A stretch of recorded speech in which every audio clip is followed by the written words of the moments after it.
Hi, my name's Phil Robinson. I'm a partner in the Withers Tech team in London, and we specialise in supporting venture capital backed companies, technology rich companies, and investors in those companies. I'm here to talk about the use of SPVs in angel investing. So, to start with, what is an SPV? Special purpose vehicle, which effectively is a company or an entity that is set up for a particular purpose. The use of SPVs has become more and more common, particularly in angel investment, where angels, rather than investing on their own, want to syndicate together and come in for a particular investment together, but combining all their individual investments.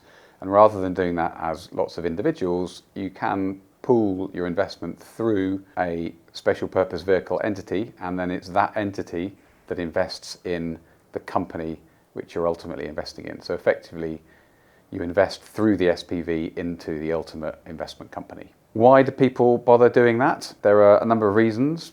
First one is that it allows you as angels to pool your resources together. That SPV could invest in one company or it can invest in different companies. Also, by pooling your investment together through an SPV can give you more leverage when it comes to the investment. And if there are angels that have done investing before, there might be particular terms that they want, having learnt from previous investments. And actually, if you've got a syndicate of 5 or 10 or 15 angels, having that money pooled together makes you a slightly more powerful force when it comes to the investment in the company's eyes, and you've got more leverage to ask for potentially more sophisticated terms.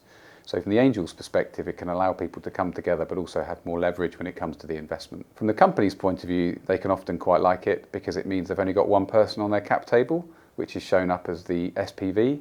All the angels that sit behind the SPV aren't on their cap table, so it means their cap table is a little bit cleaner and actually can reduce some of their logistics in terms of when they're talking to shareholders, because they ultimately talk to the SPV, and then the SPV, if it's set up in a particular way, does all the kind of logistics of talking to the underlying angels. So from the company's point of view, it can actually be quite helpful. And we do see some companies come to us with a really huge cap table, having taken multiple investment rounds from lots of different individuals, kind of 25, 30, 35 people. And what they want to do is tidy up that cap table before they go out and do another round. And so they can do that via an SPV. So you can reverse into an SPV as well as start off from afresh as a syndicate.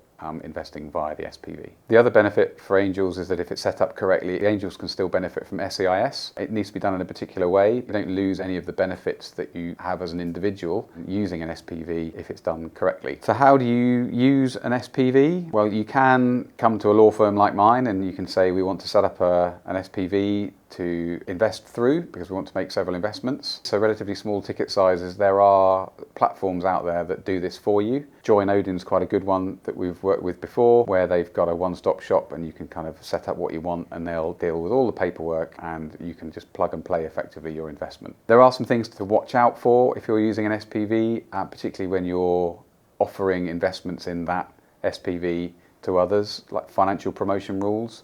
So if you're going to go down the SPV route, you need to be careful both from the SEIS point of view, but also from the financial promotions and regulatory route. So if you're thinking about using an SPV to pool investments, either use a platform that can do it for you or take some legal advice before you set it up and start offering people investments. Some of the challenges of using an SPV, that there is another layer of complexity in the deal. It's not just you investing directly in the company, it's you investing through another company into a company.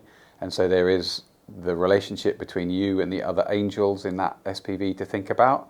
Who's going to manage that relationship? Is anyone going to manage the relationship? What happens if one of you wants to sell and the others don't?